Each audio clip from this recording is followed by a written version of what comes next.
Hey there, it's Tim, and just before we get going on Blind Like Me, I wanted to remind you that I do have a couple other podcasts that I'd love you to check out.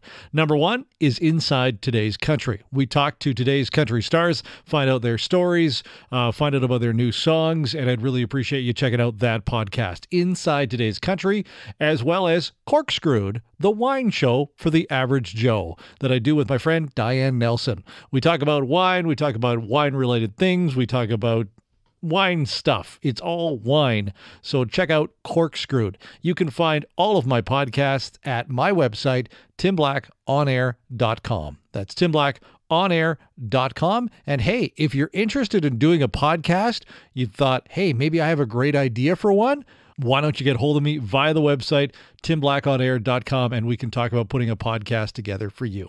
Here we go with this week's edition of Blind Like Me. This is Blind Like Me with Tim Black. Tim is visually impaired and loves to find the latest tech and apps for those who are visually impaired or blind. Well, hello and welcome to the very first episode of Blind Like Me for 2020. No, it's not our first episode. My name is Tim Black, and we hope that you and your family had a safe and happy holiday season. And here we go with yet another podcast for the new year. A couple of things I want to get off the checklist here. First of all is the fact that thank you very much for listening to our podcast. We appreciate this.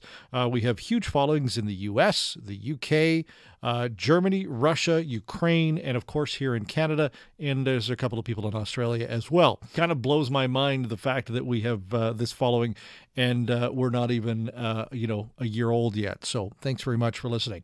Number two on the list is, I know you've been waiting for it probably as much as I have.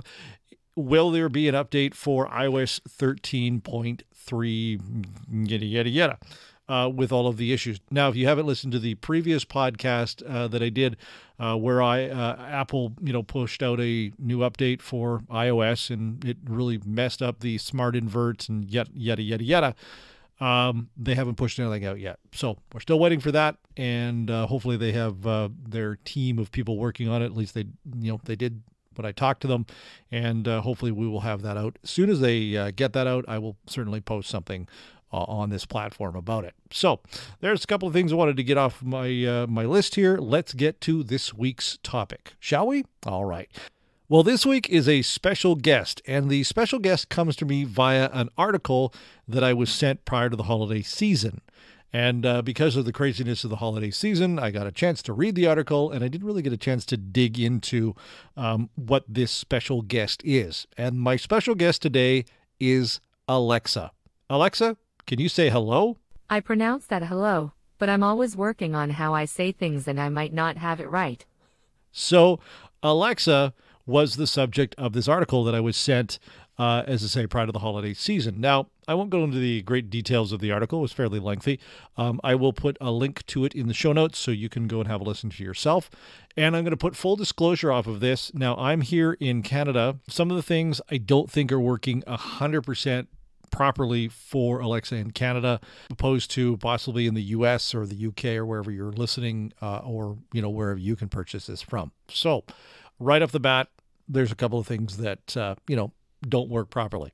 The one thing that I found in the article that really, really intrigued me, and I think this is why I was sent this article, is the fact that Alexa can actually read books for you, which Google can't do that. Now, there are other, obviously, readers and whatnot, but if you have taken the plunge and gone and gotten Alexa for your house, or maybe you got it for Christmas, you can actually set up an Audible account and have Alexa read you a book, which is kind of cool, actually, I got to say.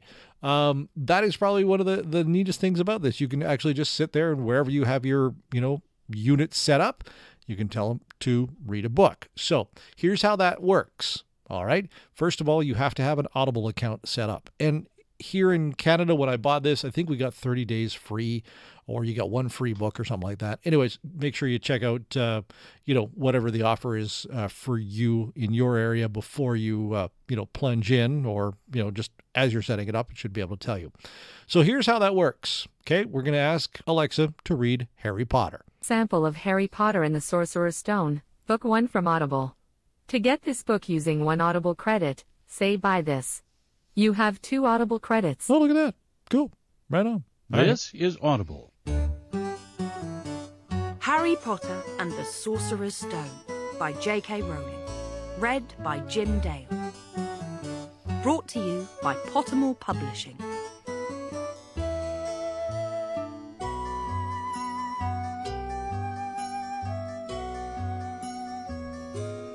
Chapter 1, The Boy Who Lived. Mr. and Mrs. Dursley of number 4 Privet Drive were proud to say they were perfectly normal, thank you very much. They were the last people you'd expect to be involved in anything strange Hey, or Alexa. mysterious. Stop reading. So there you go. So as long as you have an Audible account, you can do that. And a little bit more research that I've done, obviously anything that's available on Audible, you can get Alexa to read. There is a subscription fee, by the way, for an Audible account, so just be aware of that when you're going to set this up. I think it's pretty cool. I think that aspect of it is pretty cool. The other thing that I came across, and again, more for full disclosure on this podcast, is the fact that this is probably take number 3 of doing this, because when I did this the last couple of times, I just busted a gut laughing, and I probably will laugh this time too. If you haven't tried this yet, have Alexa do this. Alexa, sing me a new song. I can tell you the weather, but I cannot wear a hat. I can send her some treats, but I cannot pet your cat. I can find your size and color, but I can't try on those fancy shoes. I got nobody blue. I'll give it one more verse here. I can play you some music, but I cannot blow a horn. I can stream the latest movies, but I can't share your popcorn. If you ask me to marry, I must politely refuse. No, thank you. I got nobody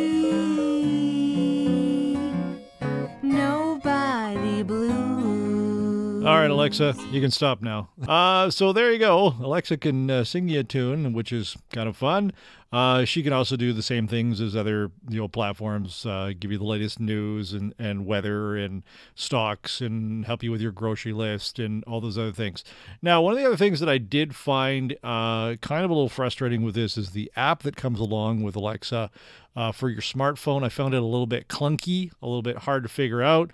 Now, I'm not going to say that the Google Home app is any easier. It's a wee bit clunky as well. There's a lot of, depth that you have to go into that to get things all set up. So, again, just be patient if you are going to get one of these. Again, the app is not super user-friendly. Make sure you have somebody with vision beside you, because they're going to need to help you set it up a little bit, because I'm, able to read most things. I couldn't read this app at all. It was just really, really hard to view. So have somebody with you to help you set this thing up. Again, if you're going to plunge into the smart speaker world, if you can afford it, try both. Take one back if you don't like it. Retailers can do that for you. The other thing I would recommend is not paying full price. Don't pay full price. These things go on sale all the time. So just keep an eye on, wherever you purchase your smart devices from. And if you can get them on sale, then try it out for a couple of weeks. And then, if it doesn't work out for you, take it back, get your money back, and go with the other one. As I said in the beginning, depending on where you live, you may have better experience with this than I do. So there you go. That's my little review of the Alexa smart speaker. Thanks very much again for listening to Blind Like Me. We again totally appreciate you listening and following along, subscribing and liking this show. And again, we're going to be doing some more shows here in the next couple of weeks as we get into the new year, and we're committing to finding you new and exciting ways to help life as a visually impaired and blind person. Thanks for listening, and we'll talk to you soon. Thanks for listening to Blind Like Me with Tim Black. If you have an app or product that can help make a blind person's day easier and you'd like it featured, contact Tim at blindlikeme@outlook.com or find us on Facebook.